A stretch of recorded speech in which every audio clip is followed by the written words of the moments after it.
G'day ladies and gentlemen, Kieran Downham, Document Management Tasmania, and thank you yet again for joining me. I know very well you're in the middle of your working week and you're probably wondering which way's up. So let's talk about little strategies that we've actually adopted here at Document Management Tasmania that hopefully that you can actually pinch some concept from within your own workplace.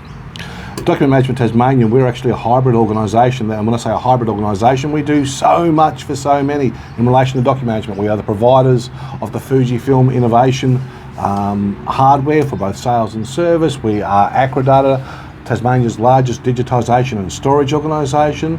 We are also the print division, which is Tasmania's largest digital printery, and we look after all of the government's and corporate needs, including looking after all the documentation in relation to this pandemic and our government's parliamentary needs, which means we're busy all the time. Over and above that, we're also Hobart Signs, Paul Signs, Tasmania's oldest, largest sign writing institution, and we are an institution. All of these facets of organisations that operate under Document Management Tasmania, some of them don't have the ability to work remotely from home. And whilst we can do the back office from home for certain, we can't necessarily run factories without having people on factory floors. So how do you do it? Well, the strategy that we've adopted is we've done pairs of two. So if I've got two individuals with the same skill set doing the same roles, we don't allow them to cross over. We've had them separated now. We've separated in some of the factories into shift works where we are now operating from 7 to 1, from 1 to 7. We are, in some factories, it's actually till 9 at night in order to keep up with the demand. Now this is a constant challenge because you're constantly monitoring your smaller team's health to ensure that they're okay. Acknowledging that when someone become unwell, you then change the rosters, change the structures in order to accommodate. It's a constant guessing game, and I appreciate the challenges that we face are the same challenges you face, but this isn't about risk avoidance, it's about risk minimisation. You see, when we first started this in 2020 and there was no vaccine, we were genuinely worried about the safety of our staff's health. Now with the vaccine alive and well and in Tassie, all of my staff are vaccinated.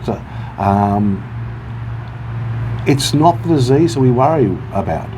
We know that we're going to come in contact with it, and we know very well that for the vast majority it's mild.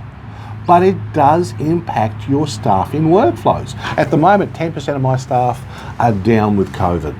And I've got staff that have had COVID and are coming back online, which is absolutely fantastic because the more that come back online, the more options that we have in order to keep our cash flow, our productivity alive and well.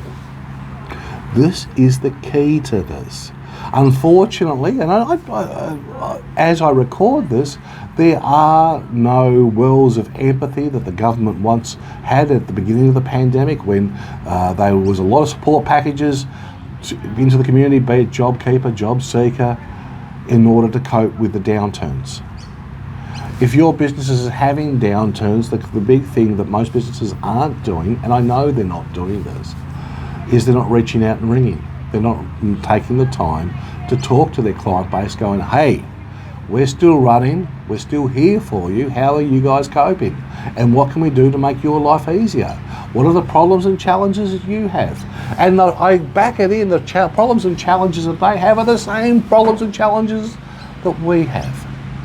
And by having that shared experience, that shared empathy, and shared knowledge, opportunities created and better, stronger relationships are created, and you'll keep on turning those wheels.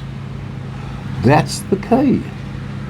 This is not an exact science. Everyone's going, oh look, I'm waiting to see how it plans out, and then wonder why it didn't plan out or play out the way that they hoped it was.